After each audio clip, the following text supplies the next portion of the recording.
Hello again, everybody, and welcome along to another one of these interview sessions with me, Ben Calder, for the Bowen Therapy Professional Association, the BTPA. And I'm really excited today, hot after a day of teaching over in Kent, to have Phil Steward join me from assessment-led bodywork training. Now, Phil's based down in Broughton and Devon and has a wonderful history within physical therapy, having trained with the Oxford School of Massage and the Northern Institute of Sports Therapy, having trained in Ayurvedic massage as well as advanced manipulation therapy, all along with the Bowen. And he's worked with some of the fabulous Bowen teachers over time. So I'm really, really grateful for Phil taking time out of his training schedule today to join me for this interview. So Phil, thanks for coming in today. So welcome, Ben. Thanks for inviting me and having me. I only hope my brain is working after teaching all day. It's somewhat befuddled, so we'll see how it Well, goes. absolutely, yeah, sure. And hopefully as well, my questions will be of stimulating and interest enough that I won't just sound like one of the Don't make students it too today. hard to And confuse me. yeah, we'll see how we get on with that. So for anybody that hasn't come across you and your work yet, just tell us a little bit about how you got to where you are today, how you got involved in physical therapy, and what your introduction into Bowen was. Okay. So long story short, all I wanted to be when I was a kid was a professional cricketer. Broke my back when I was about 16 from playing cricket. Had Wow. surgery when I was 18. Then by the time I was 20, I realised I could no longer play cricket. Basically got to the stage where I had had back surgery, went to surgeons. I literally couldn't walk. You know, when you treat somebody and their back's gone and they can hardly move? Well, that was me. And I basically went to the surgeons in Oxford, and they looked at me basically gave me a big bottle of pills and said, nothing more we can do for you. You don't really understand how everything works. Here's loads of painkillers. Here's loads of antidepressants. Make the most of your life. You'll probably be in a wheelchair by the time you're 30. Wow. So I went home and I sulked for about a week. And then I thought, nah, sod this. There's got to be a way around it. So from there, that's where my journey into healing became. And I started my journey into healing out of self-preservation and out of wanting to fix myself and heal myself. And that's how it all began. And I wanted to work as a healer, and I figured out the best way I could do it was hide it within massage. So then I went and learned massage. So that was how I got into my healing journey and how the ball started rolling, so to speak. So did various different massages, and as you said, I went and studied Ayurvedic massage in India, and then I did an advanced manipulative diploma, which was basically same manipulations as osteopathy, the same kind of work and the sort of theories as osteopathy, taught by osteopaths, but basically you couldn't call yourself an osteopath. So I did that, and then after that, so I've been working all these years, and then I kept finding myself working on these same areas of the body time and time again. And for some reason, as life works that way, Bowen therapy kept popping up. Everyone was, people kept mentioning it and talking about it. So I thought I would get a book. So I bought one of John Wilkes's books, and I read it, and I thought, this is interesting. These are the places I'm working. I better go and learn this stuff. Thought was I'll integrate it within my other treatments, and because that's the way I was doing it, I took bits from everything and I was integrating, and I thought that's the way I'll do it. So I went and did my original training with John Wilkes, lovely human being, one of the nicest people I've ever met, and soon became aware that actually this is like really doing some amazing stuff. But for me, there was bits missing that I wasn't happy with. And it was like, for me, it was a bit like following protocols was like paint by numbers rather than being a true artist. Maybe that's the only way I can describe it. And because I had a history and assessment, and like from my massage skills, had really good palpation skills, I kind of like deviated straight away. Then I did a course with Alistair McLaughlin, The Art of Bowen. Again, really enjoyed it, but the biggest thing I got from that was the freedom to actually walk away from the strict rules that were imposed by original training, and actually the way he talks about it. So that was amazing. So I went, and I from there it kind of grew, and then I became aware of Graham Pennington's work. I contacted him to do his workshop, and unfortunately he had literally left the UK like a week after I emailed him, so I just missed his course. But I ordered his book, and I read it cover to cover within 2 nights. And unlike me to get into textbooks like that, I find them a bit of a slog, and I'm kind of like a dippy inny, dippy outy, get bits of information here and there. But I just completely nailed it. And then pretty much the next day, I was putting into practice what I had read in his book, and it instantly became apparent that this was the way forward. So I went and did the first IOS course with Robert Smith and Matt East. Again, 2 of the most beautiful human beings I've ever met in my life. And I instantly hooked, and I just had an affinity with it and was in it straight away. And from then, I've not looked back. That's the results I get working that way and working with Bowen far outweigh any results I've ever had with any other modality, time and time again, and in super quick time. So yeah, not moving, not changing the way I work. Yeah.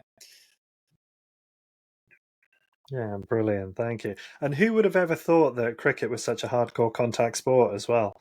So well done for Repetitive strain sport. ending up in a good in that way. Repetitive strain sport.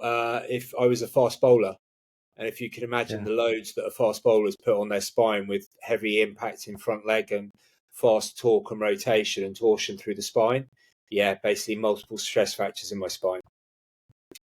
Yeah, wow. But again, I think one of the things that's really important in some of these journeys that get us to this place is it often takes something that's quite serious to get us to look at real depth in how our bodies are functioning and what we need to do to shift things. So, again, massive credit to you as an individual for working through that as a process. And I think that's something that it is a great inspiration to anybody who's out there struggling with pain, that just because they haven't found a solution yet doesn't mean there isn't one. 100%, 100%. And the so is. I mean, I grew up with my dad telling me, God, I wish I knew now what I knew when I was younger. And I was like, yeah, whatever. And now I'm there. And if I had known now when I was being a competitive cricketer and when I was younger, then it would have been a whole different world, completely different ball game. So yeah, I'm Yeah, turning it into one of those absolutely. sayings my father told me about. Brilliant, and there's a good reason why we have that ability. Hindsight is so 2020 for us. So 100%. tell me a little bit as well. So if anybody kind of heads to your website, the assessment-led bodywork training, it talks about Bowen technique. But if I'm reading it, you're not, in the way that the College of Bowen studies and some of the other colleges of Bowen are very specifically doing Bowen training. Is there a difference in how you're teaching your students and the types of work that you're teaching your students that kind of differentiates it from what I would class as, let's say, a core Bowen or a kind of a more traditional Bowen approach? 100%. Yeah, 100%. So I do not mean to be disrespectful in any way, and I will not be disrespectful in any way. The way Bowen is taught works. Yeah. People get really good results. However, there's a better way, in my opinion. And that better way is through assessment and through targeting it rather than a protocol based, standardized base fits all. So rather than treating a symptom and, we try this protocol and then we do this, and then we leave 2 minutes, and we do that, and we leave 2 minutes. and see if that works. And if that doesn't work, then next week try this and then this. And then if that doesn't work, then next week try this and this. So why should we do that? Every individual who lays on the couch is an individual, and their body is different. I can have 10 people in a day, every one of them with sciatica, and every one of them will have a different issue, which throws the body out of sync, which causes the symptom. So for me, the key and the most important thing and the most magic thing about, I believe, what I do and what I teach and what a lot of people do is the removal of treating a symptom. We don't need to treat the symptom. We need to look for the causal factor that leads to a chain of events, which then causes a symptom. Otherwise, it's kind of going back to the way it was when I was massaging. You know, someone comes in with sciatica on their left leg, you spend ages rubbing their left butt and their left sort of lower back because that's where the nerve root comes from. And we know that. We know there's a problem there because of the symptom. However, that does not mean it's the causal factor. So we're looking for that causal factor. So what I wanted to do with my training was to remove the standardized approach of protocols and actually start from the ground up with assessment. So the first thing you learn to do is figure out where the problem's coming from. And then once we teach people to figure out where the problem's coming from, we then teach them a toolbox of tools. So basically all the different Bowen moves and procedures, and then how to apply those tools to effect a change to target their primary issue, their primary dysfunction, the causal factor. So that is the big difference from the standard sort of Bowen teaching methods, which is a protocol based, you know, you do the BRMs and you leave 2 minutes. I also, from watching Romney Smeaton, who I'm sure you're aware of, work, and watching Graham Pennington work and other people, became very aware of the gaps. Now, the gaps in my eyes are not a standardized thing that you have to do after every little thing. For me, it's about when you have found an area that needs to respond to your input, that's when you give a gap. So if you have an area that is really tight and needs to release, you do some moves over on it, which stimulates the neurological system around it to tell it to change, then you back off. That allows the body to change and the tissues to change, and then you can go back and you can reassess and see how it is. So that is how I'm really trying to structure the course, to totally move away from the protocols, which is why I've kind of called it bodywork, because what I noticed with a lot of people, I'm really trying to aim my training at kind of like high level sports massage therapists and physios and osteopaths and things like that, to try and bring them into the Bowen world, to make it more inclusive, to almost increase the standard of our profession, because I want it to be better and better and better. And I found that for a lot of them, Bowen was a bad word. It was almost slightly taboo because, you know, they'd had a couple of sessions with someone and it didn't really work and didn't really do anything and didn't really seem to know what they were doing, you know. And then so people were kind of like, oh, I don't know. So hence kind of like calling it bodywork. It is Bowen technique and it is bodywork. It is both the same. But I'm just almost trying to rebrand what I do, because my target audience, I'm going for a much more clinical, scientific base, because that is the way I believe the treatment should progress and the treatment should go. And I have, like, at the moment, I'm doing a training course doing a couple running at the moment. I'm in Kent at the moment, but I'm also doing one up in the Midlands. And in the Midlands, you know, the girls that are on the course, you know, they were working in like high level sort of professional football clubs or in those environments, and they're working with really like world championship contender boxers and sort of like premiership and championship footballers, and they're working with these really high level athletes, and they've come to this work, and the results they're getting is blowing these people out of the water, and they're so taken with it that it's amazing and it's good to see. And yet, you know, it's it's basically the reason to change the name is marketing, to try and bring more people into the fold. Yeah, and I think, all credit for that as well. As you say, a lot of respect to all of the teachers who have brought Bowen up. I mean, when we think about Tom Bowen, who never actually really taught it, and so everybody's had to kind of produce a way of transmitting some of that information in a format that can be digested by those that are coming along to the courses. So, Exactly. so we have a strange beginning within this process, and having that, as you like, formulaic pattern gave us an initial framework. And one of the things I know from having already spoken to Michael Nixon Levy, Graham Pennington, Ron Phelan, is that as time went on, they all realized there were problems with certain aspects of how they'd learned things, and they had to evolve the process to get it to work more practically for more people within the clinic and within the teaching. Yeah. And if you think of Tom Bowen, if we go back to Tom Bowen again, so the guy saw, from what I hear, about 60 people a day. So there is no way you can see 60 people a day doing an hour-long treatment with like gaps after every other move, And then when I was speaking to the likes of, Graham Pennington, Romney Smeaton, people like this, you speak to them, and it's like, 7 minutes was his like average treatment time. Occasionally it'd be shorter, occasionally you'd have to do longer ones, but everything was individual. But it was around about 7 minutes.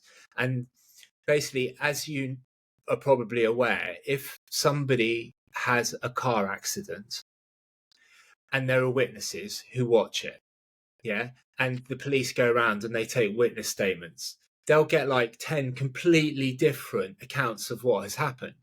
Now, the same happens when you're observing someone working, Tom Bowen working. I mean, the difference from doing a move in one place and being like a centimetre down and doing it in another thing, it could look like the same thing, but actually it isn't. And that's one thing I really am passionate about in the course, and I really, really sort of like push forward, is palpation of the tissues and understanding where epicenters of tension are and where you have to put in a move that activates the neurological response that releases these epicenters of tension. Not that like, oh, you do a move at L4. Well, it's around about L4, but let's palpate up, let's palpate down, find where the epicenter of tension is and release there. It could be 2 centimeters below L4, it could be slightly above. And that's the same with every single move, whether it's, the work on the shoulders, work on the necks, the work on the scalene. Anything, it's about palpation and being really present in the body, feeling everything through your fingers and going, that's where the problem is, that's the tight bit, that's the bit that release. Not like you must only do it here, do it once and don't ever go back and touch it again, and then you need to go back. So once you've worked on the body, you need to go back again to feel it again, to see that the tissues have responded. Otherwise, how do you know what you're doing is working? If you don't go back and repalpate, how do you know you've released the tissues? We need this confirmation. You need to teach that confirmation. And that's what I try and teach, is the ability and the permission, if you wish, to go back to areas to see how things have changed. But most importantly, to really feel where the issues are. So when you go back, you can feel and go, oh my gosh, right, that psoas has totally changed. That QL has completely changed. The tension in the neck is totally different. I can feel the alignment in the neck. And yeah, that C2 that was over here is now gone back to where it should be. And it's that understanding of what you're feeling rather than just like putting your hands on, quickly doing it and walking away, that I am really so passionate about. And that's probably about 80% of my course, is almost like getting people to really slow down, to touch, to feel. You training the massage therapists and they're like straight in, and they have amazing palpation skills, but they also don't, because I was the same as well, is that to have really good palpation skills, you have to be so gentle. You hardly touch the body, because as soon as you push and you touch the body, you move everything underneath your fingers. And if you moved it under your fingers, you can't feel what's going on because you moved it. So it's almost like the resting and the feeling of the tissues.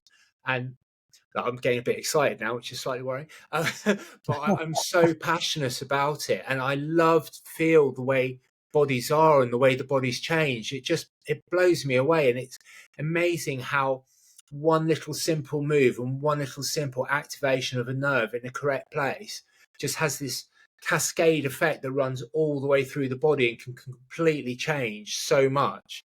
I mean, people often ask me, about doing massage and stuff, and I'll generally say, I reckon I can do in about 5 minutes in Bowen, which would take me about 3.5 hours to do a massage. It's Yeah. that powerful, and the biggest thrill that you get as a teacher, or the biggest thrill I get, is when I go into the class and you get the feedback that the students have had.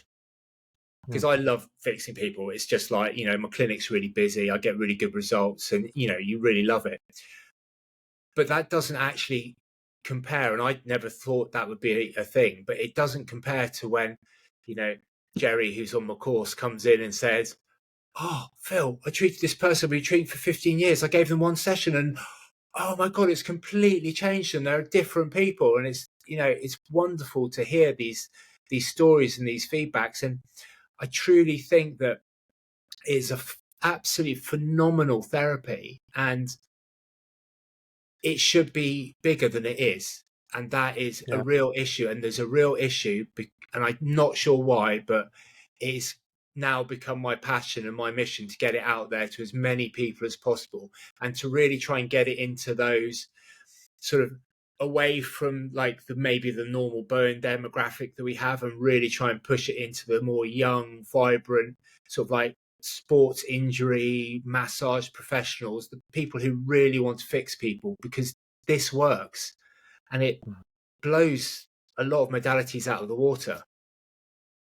Yeah, and I actually really appreciate hearing all this passion as well. I think part of what part of what the industry needs is people who have this desire for what they're doing and their expression for what they're doing, so that as we're transmitting it, it's actually making a big difference. I mean, one of the interviews I've done in this series for people that watch back through the BPA files with Colin and Joe from the CBS, and Colin was sharing with me that he'd been teaching that weekend up in Scotland, and there was a young lady who was on the course that last year. So one of the things I do every summer is I go to a bunch of festivals and I do Bowen, and I'll run 2 couches, and I typically do kind of 80 plus treatments over the weekend. And Yeah. for me, they're really honing on palpation. I just have to very quickly assess, learn, practice, and see those changes in a very short period of time with people.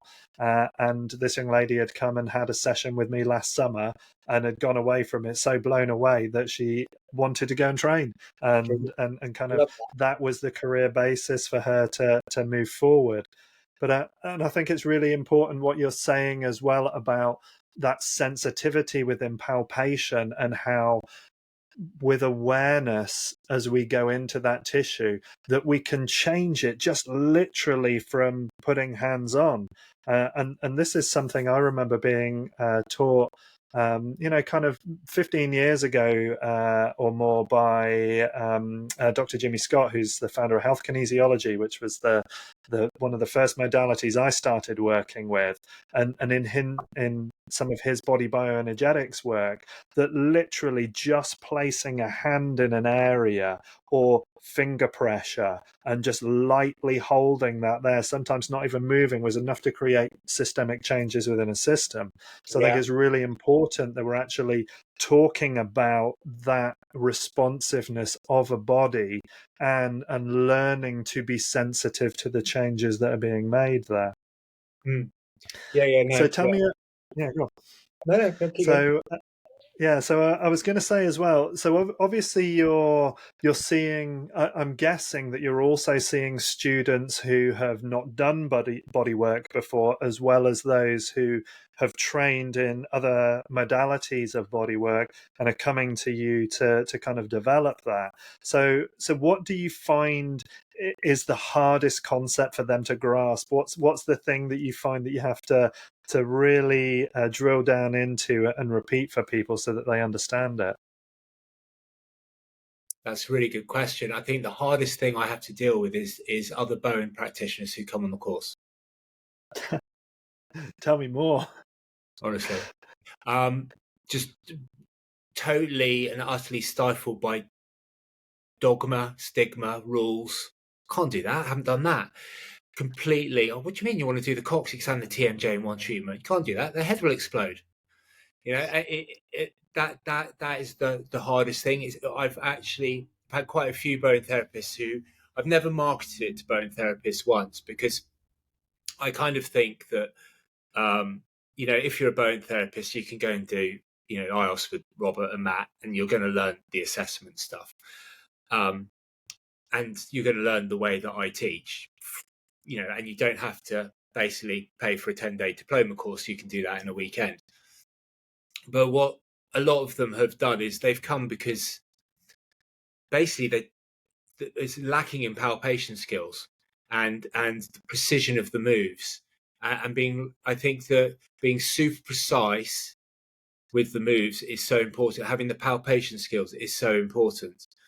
And I honestly find that when you're starting with an osteopath or a massage therapist, they're kind of like, okay, so I'm into this. Okay, I understand the concept. I understand what you're doing. And the amount of times I'll literally, I'll get their hands and I'll put their hands and say, you feel this, and then you feel difference here and feel blah, blah, blah.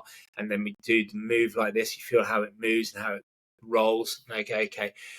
I find it's almost easier on the blank canvas and the blank slate, rather than with some bone therapists. And I've trained some absolutely, lovely. I've been so lucky. Everyone I've met and everyone who's been on the course has been great. Almost every group you have, you think, God, I couldn't get a better group than this. And then the next group, they're absolutely lovely again. And, just met some of the most beautiful people. But it's almost like, okay, I need to raise the blackboard before we can start again. So you spend a lot of time to say, no, you don't have to do it like this. Do it like this. Feel like this. Why? I can go back. Yes, you can go back. You can do it again. It won't matter. But you said I can. You say I don't have to do that. I don't understand why I don't have to do that. And so breaking that down. So that's probably the hardest thing to deal with. I actually find most other therapists, they're really eager, and what the hardest thing for them is the concept of not treating where the pain is, and like teaching the interconnective nature of the body and the tensegral nature of the body, and then understanding it. But once they get it, literally, you spend that for me, that's like day one, module one, like talking about all that, and kind of you can see pennies dropping. It's like, oh my god, that's okay. And then you go through the assessment, you show the assessment works. Oh, all right, it makes sense. And then as you work, it all makes sense, and they're quite ready to adapt it and go for it. So yeah, I hope that answers the question a bit. But Yeah, absolutely. Normal therapists, I feel fine with it. Yeah. So what have you noticed as being that biggest insight that your students are getting from the way you're teaching as well? Ask, don't tell. Yeah, sure. Basically, you're asking the body to change, you're not telling it to change. Constantly, Yeah. and by that, you are calm, you are relaxed. Your hands are relaxed, your shoulders are relaxed. And if you are relaxed, you can feel. If you are tense and you're holding up and you're forcing pressure, you can't feel. Yeah. And if you're like that, you're trying to force a change and make the body change rather than be relaxed. Be basically just asking the body to change with every move you make. You're really focused and conscious on exactly the precise area that you are touching, that you are palpating, and you are asking the body to change. You are not telling it to, you are asking it to. And the body wants to be healthy, and it doesn't take a lot of asking for it to like go, yep, I want to change. Thank you very much. Yeah, beautiful. It's funny because for years I've used this analogy of it being an invitation, and that as a a way of framing that to say, if you were going to help somebody who had limited ability to cross a road, you can go up and you can grab their arm and you can pull them, but they're going to resist. Whereas Yeah, if you go up and hold your hand out and offer them an invitation and they take it willingly, it's much easier.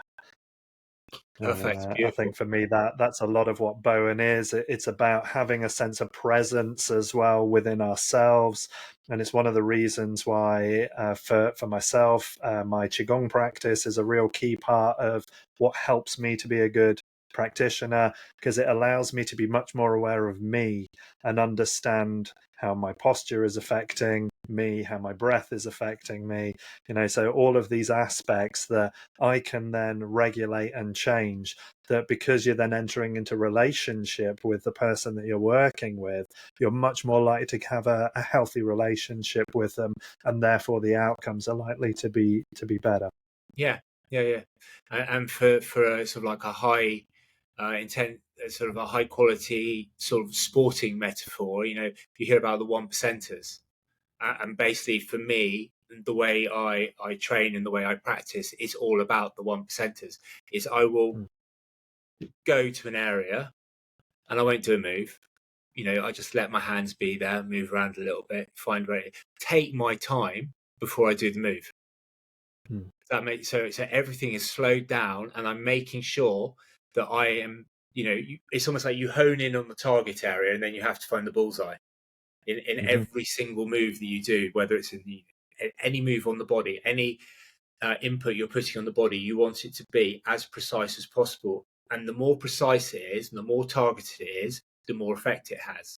And all these Mm. little 1% build up through the body, and then suddenly you're taking 2 treatments to create a change you would have taken 4 or 5. Just because everything is so focused and so targeted, and I love all the stuff with your breath. I'm very focused. Like when I'm working, I generally keep my mouth shut, which makes me nose breathe and keeps me calm. And yeah, there's lots of little things that I want to integrate into my training, but the most important thing is the ability to listen to the body, to hear what the body says via palpation, via assessment protocols, and then to, again, really just ask it in the most precise, delicate manner that you possibly can to change. And when I say Mm. delicate, I use quite a bit of pressure sometimes, and people Mm-hmm. often wince because I think it's because I try to be as precise as possible. So I want to find the exact epicenter of the problem. So it's going to be tender because I've got it bang on the head. So I'm not that delicate. Yeah, delicate as in is in mindset rather than touch. Yeah, sure. And I myself, I've had some treatments where it feels a little bit like you're just getting the book of techniques thrown at you, that they're Um, not really sure what they're trying to achieve. So it's kind of like if we throw the lot in, then, we'll get somewhere. But really, what you're advocating is do less work really well so that you get far more benefit out of that. yeah, and also have a really clear sort of scientific understanding as to why we're doing what. Because I mean, um, I studied cell and molecular biology for my degree, so I have this science monkey on my head, as well as kind of like the holistic hippie kind of sort of monkey as well. So I have this like holistic sort of view of the world whilst having this scientific critique of it as well. And it's really important to put the two together, and that's what Yeah. I really try to do within the course. Like Graham would have said, talking about the dura mater, talking about sort of like the myodural bridges, and how that affects the central nervous system, and how a restriction to the central nervous system affects the tissue, and then how that tissue tension affects the skeletal alignment, and how that skeletal alignment chucks us out and gives us pain. It's going back, everything within this treatment goes back to the nub of the cause of everything, which is a disturbance of the central nervous system and a dysfunction within the central nervous system. And the central nervous system governs everything. And when you're disturbing that, you create chaos within the body. So everything is going back to hopefully point one of where it's all starting from, which is why I think you get such powerful and good changes where many modalities don't. Mm. I'm Yeah, sure you've, beautiful. across the amount of times, I'm sure you've treated someone, with, I don't know, let's just say raging sciatica, and they've had, physio, massage, God knows what, and it's all been bottom of the back, sort of L4, sacrum, loads in the glutes, piriformis, your hamstrings are weak. They tell them all that stuff. And along we come, flick them in the neck a few times, and it's like, oh, they're better. And it's just magic.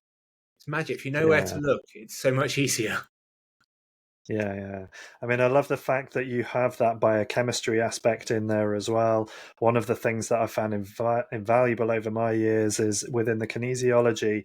I've done a lot of work within epigenetics and functional biochemistry, and sometimes it's understanding what that actual biochemistry issue is underneath, so that as you support that as well, you get that change in the tissue. That if you're just focusing, as you say, chasing the pain and going for the obvious stuff, you sometimes miss that. Yeah. So I'm kind of curious as well, what for you, what's really changed over time in the way you practice? What's become really important to you now that you kind of never envisaged, when we go back? I mean, this is a 30-year career for you, so Yeah. what's that big kind of shift in your learning? I don't know. Never stop learning.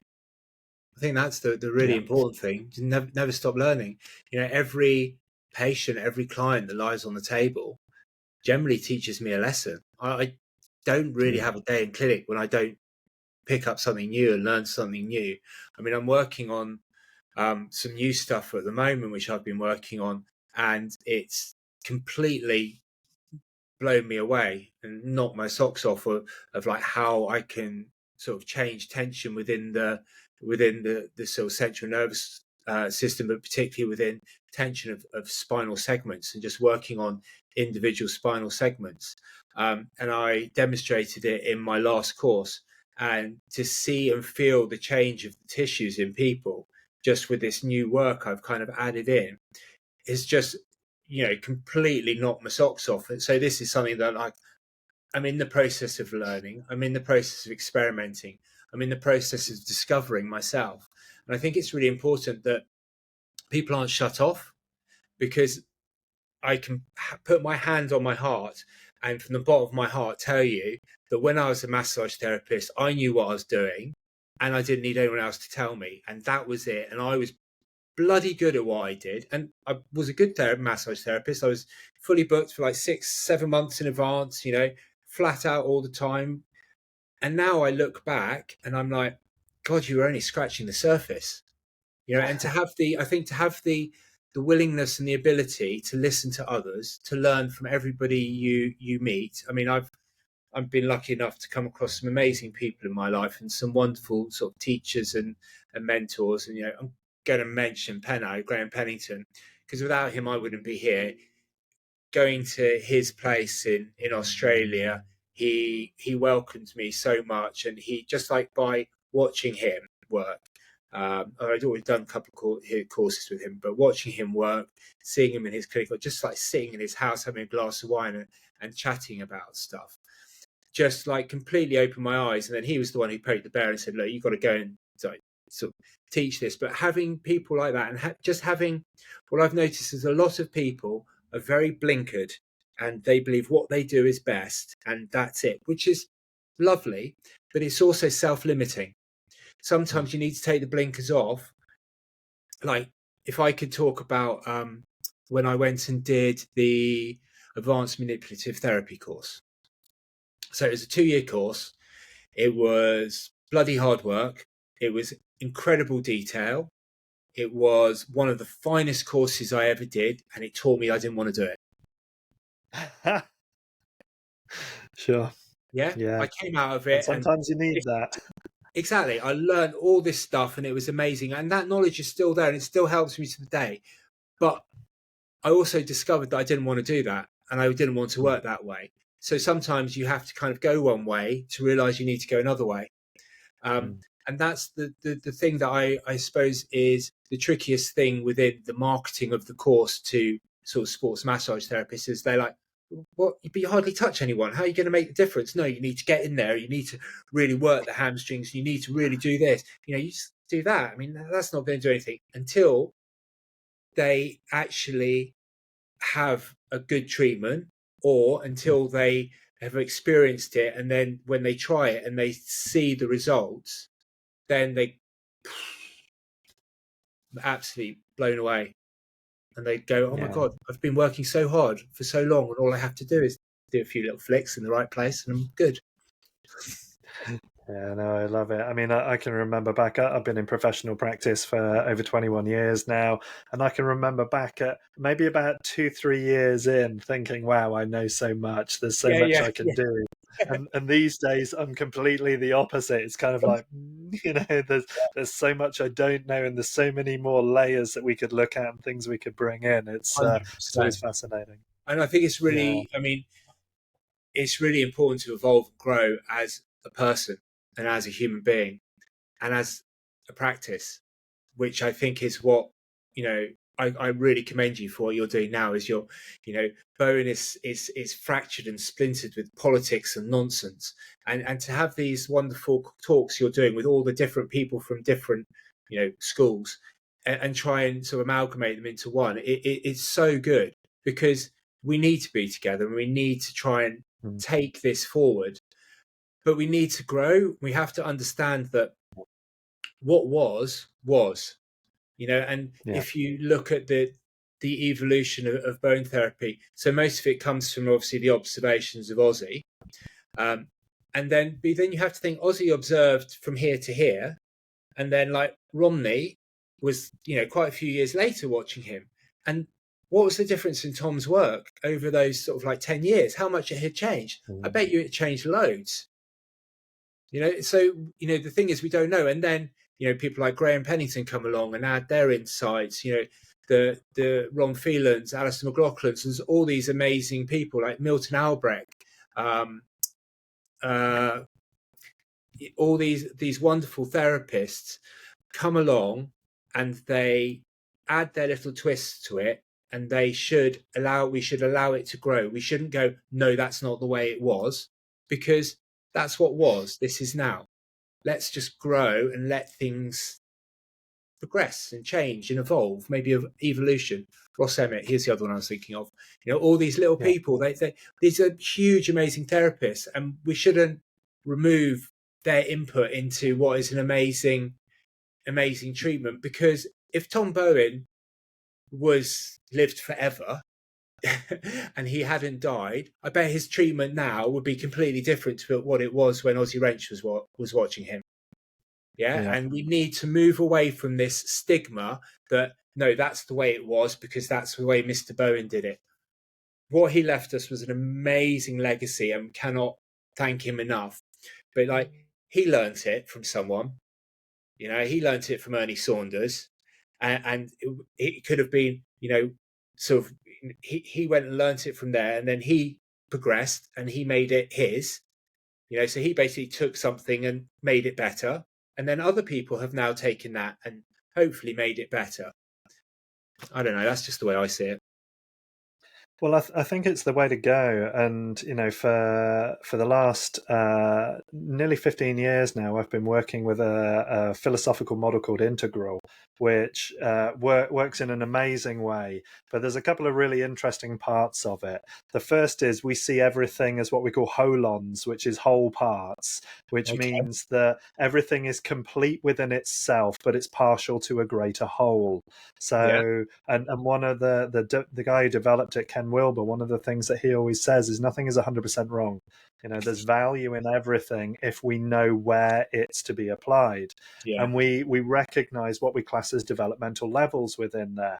So what we're really talking about here is the fact that we've got stuff that's going through evolutionary shift. And, the generation that come in, when we're old and past it, are going to look at our work and they're going to take it other levels. And so to have this real cohesion of sharing and being open and having insight without needing to negate anything that anybody else is doing, but just saying, well, here's another perspective, here's another way of looking at this work.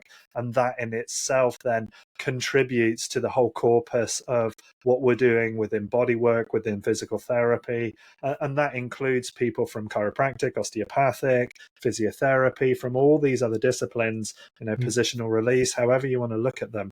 We've all got gems that we've had insights into, that as we bring them together, in integral, as we go through a change in a developmental level, we do something called transcend and include.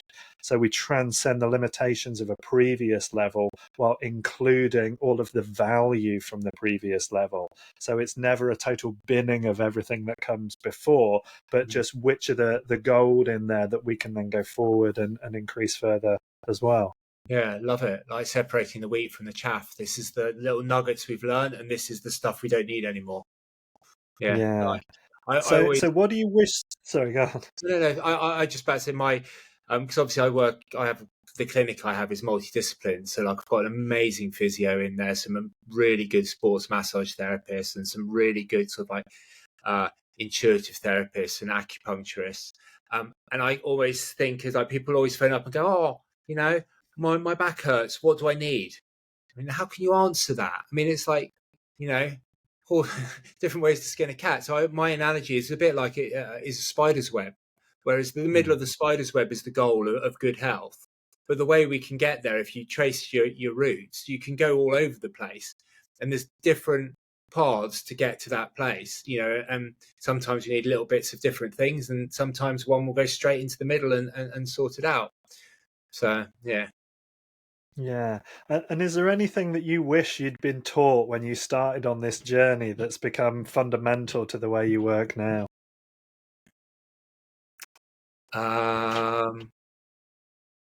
That's a tricky question because yes, but I've been taught most of it and I've learned a lot of it. Yeah. So yeah, there was loads of stuff that I mean, basically what I really wish that, or what I was lucky enough to develop at a very early time that I was never taught, was to calm, to feel, and to have an intrinsic. I don't know. I think I'm quite lucky the way my brain works because I think about the body very differently to a lot of people. And I just thought it was me, and I just stood in the classroom and, yeah, but it's obvious, isn't it? This leads to that, and then because of that, and then you get that, and then that, and they're like, huh? And I think I was lucky to be able to see a holistic view of the body from right at the beginning, and to basically really, like, even when I was doing massage, I would start with the client on the couch covered in a towel and just really gently feel everything and understand. I could literally almost close my eyes and picture where all the lines of tension were and how they pulled in one place and the other, and where it was restricted to pull here. So I would often, be work on someone's sort of like neck or shoulder to do with the lower back, because they come in from a lower back problem.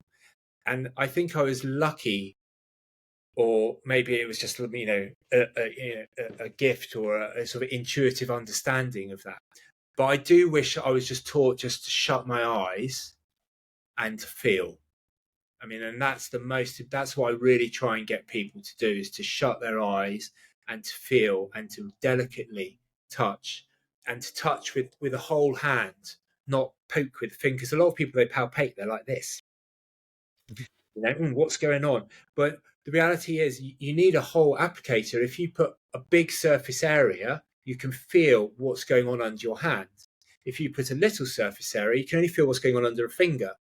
So if you have like a muscle with a say this is a tight segment of your muscle, if you're going in like this, you're missing it. But if you put your hand on, you can feel all the tissue around it, and then it's easy to differentiate that area of restriction within that tissue.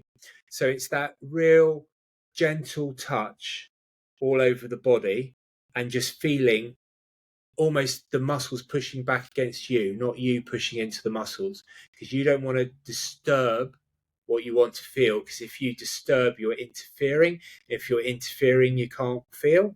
Does that make sense? Yeah. Yeah, Good, beautiful. you're nodding, so fingers crossed it does. I mean, and so if there was anything that I wish somebody had taught me, it was just like stop and feel before you start. But Mhm. as I said, I was lucky that that almost was intuitive from the day dot. Yeah, fabulous. Now, one of the things that in kind of looking at some of your work, I know on the College of Bowen studies in their CPD, your fine tuning the neck course is in there, and I know you're running that through the UK at various points this year. But tell us a little bit about, so for me as a Bowen practitioner, kinesiologist, and so on, what is it that you're going to put into that time that you think would be of value for me to learn and hear about? So I think it's one of the most um, important courses anyone can do. I don't mean that to like blow my own trumpet or anything. It's not like that. But basically, the reason is because the neck is so important to people. Yeah, the neck is such a key driver to holistic dysfunction, and quite often the restrictions within the neck cause global restrictions and global issues all the way through the body. So it's really important to understand it and to understand the interconnected natures within the neck. And when I mean the neck, I kind of mean the fine tuning of the neck is kind of from like across here all the way Hmm. up around. So you're involving the jaw as well as the neck. You're involving the shoulders because you can do a lot of shoulder stimulation and a lot of neurostims from around the chest that go up into the neck and release the neck. So it's kind of like the upper, I don't know, fifth of the body, so to speak. Um, but it's again, I'm just going to sound like a broken record, Ben. You're going to be really bored. It's palpation, it's feeling. It's literally there was I don't know who it was, and it wasn't me, but I wish it was. But it was a famous body worker. Somebody did tell me her name, and I have forgotten. But she said working on the neck is like visiting a big library. The first thing you have to do is you walk in the door, and then you have to find the section of books that you want. And you go to that section, and then you have to find the row of books that you want, and then you have to find the shelf, and then you have to find the section within that shelf, and then you have to find the book, then you have to find the chapter, then you have to find the page, then you have to find the line. And that's like it with the neck. You feel all the restriction and tension as you're working on it, and then you need to go finer and finer to like work on the epicenters of restrictions, particularly like of the scalenes and the suboccipitals.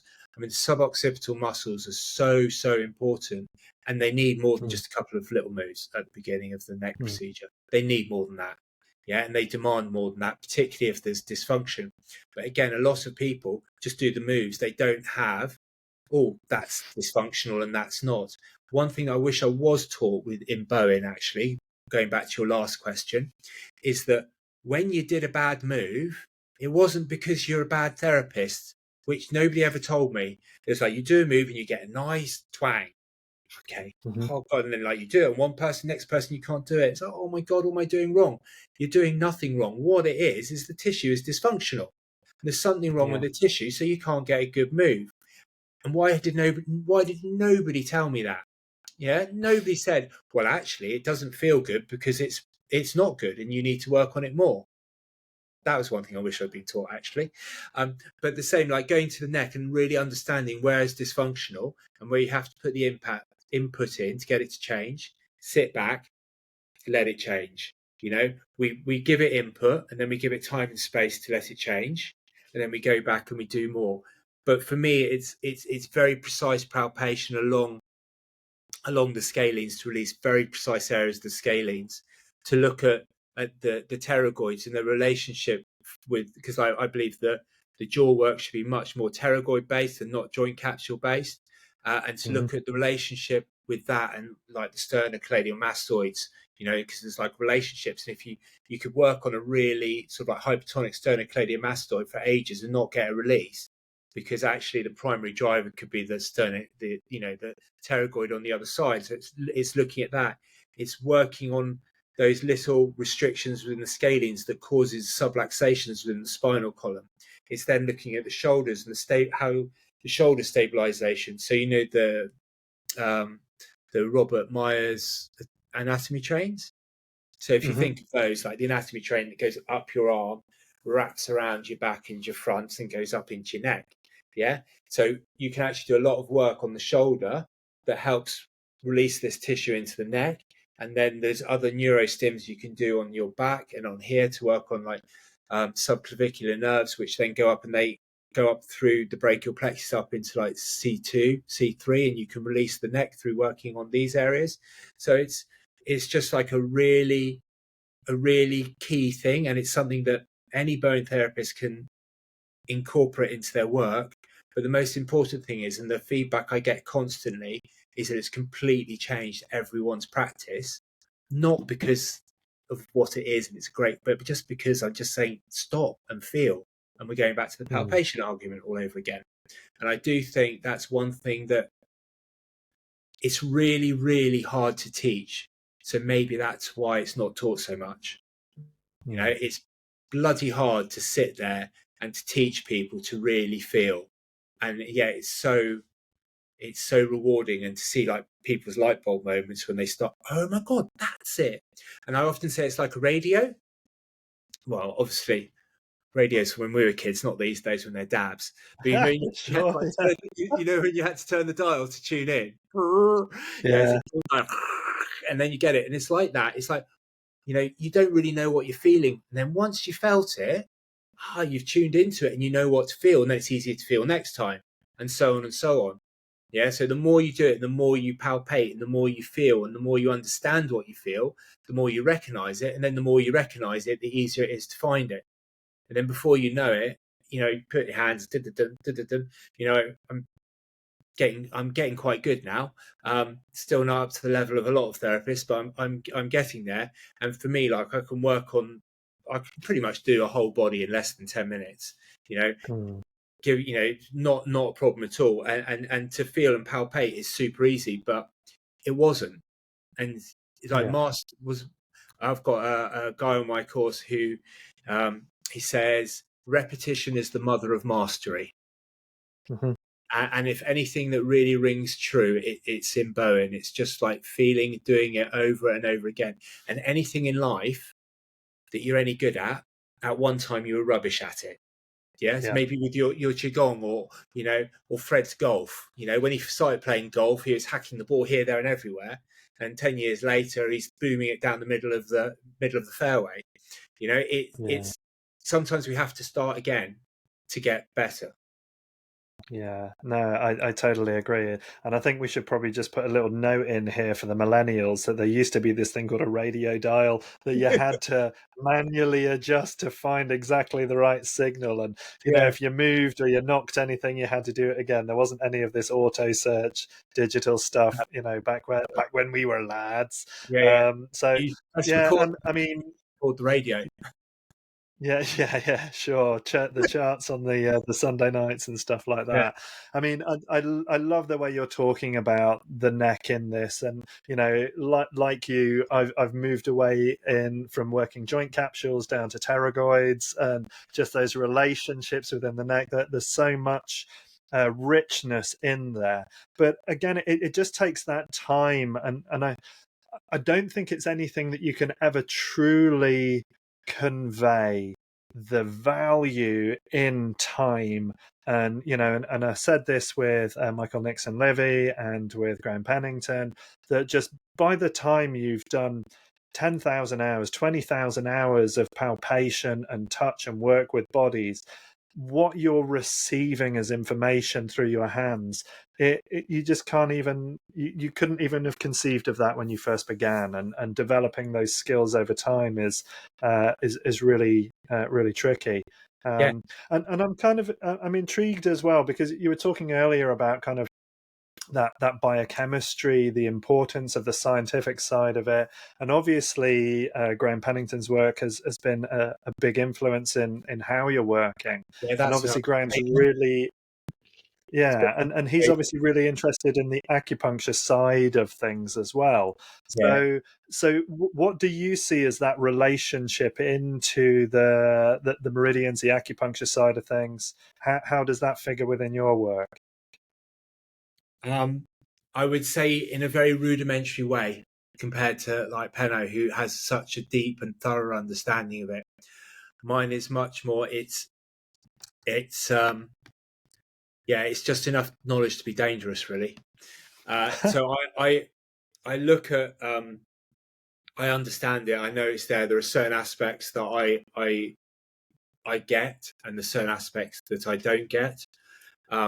So with the Ayurvedic massage, for instance, there's lots of marmas, and they're like energy points within the body, and a lot of the Bowen moves are correspondent to the marmas as well, and then the marmas are also correspondent to a lot of the acupuncture points. So there's kind of this overlap.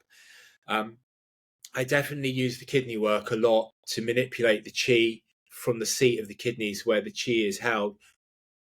I kind of look at it as like it's a dam that has the chi in, and when you do the kidney work, you open the sluice gates that allows a rush of this energy to flood into the body and into the meridians, and basically pass through the meridians to help energize the body, tonify the body, to basically get everything balanced again. And then it's important to close the sluice gates so you don't drain your reserves, so to speak.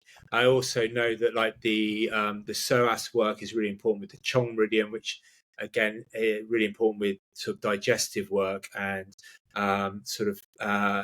reproductive work as well. There are certain different other, literally there's so many different points, like when you do the bottom of the foot and you're on kidney 1 and how that affects the body. So I have a rudimentary awareness of it, but not just enough knowledge that it really makes sense. But my teaching is much more structural.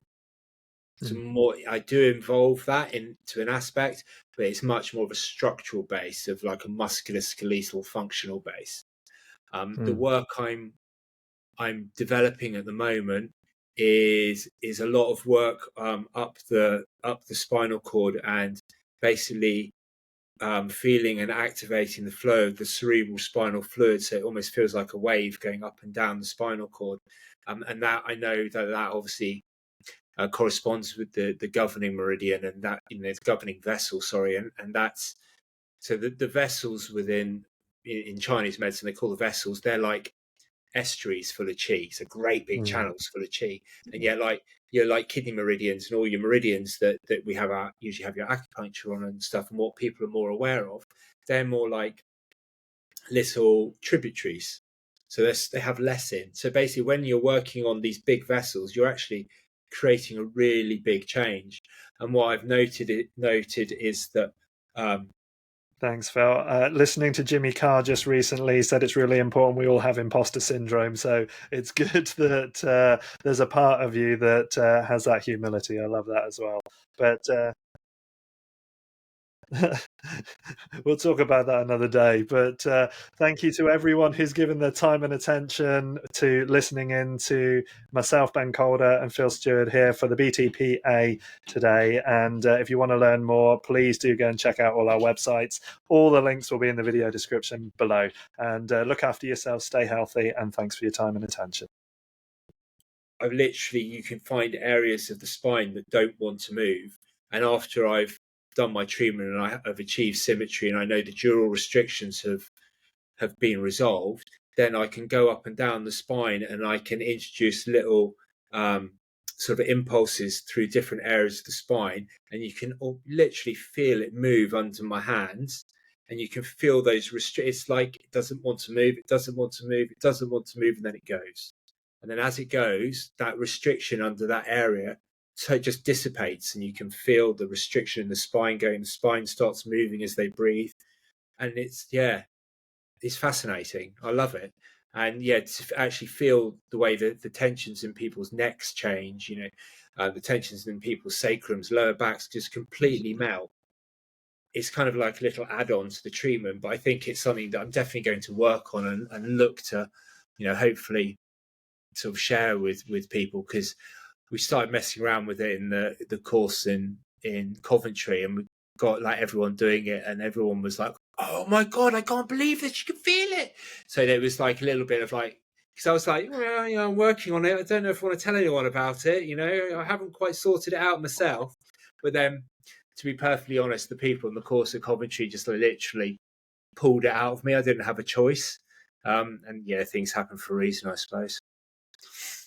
Always, absolutely. And again, it's these little insights that over time we kind of build into bigger and bigger pictures. I mean, the first time that my qigong teacher showed me the diagrams for what are called the fascia sinew channels, and Yeah. these are the Well, ancient yes, channels that the Chinese worked out. And then you look back at like Tom Myers' work and so on, and you think, okay, that's it.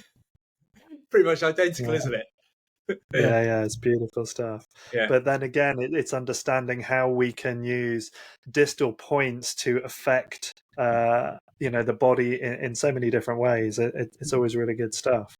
Thank you so much for your time today. I know you've had a busy day teaching, you've got a weekend ahead of it as well. So I'm really, really grateful for your time.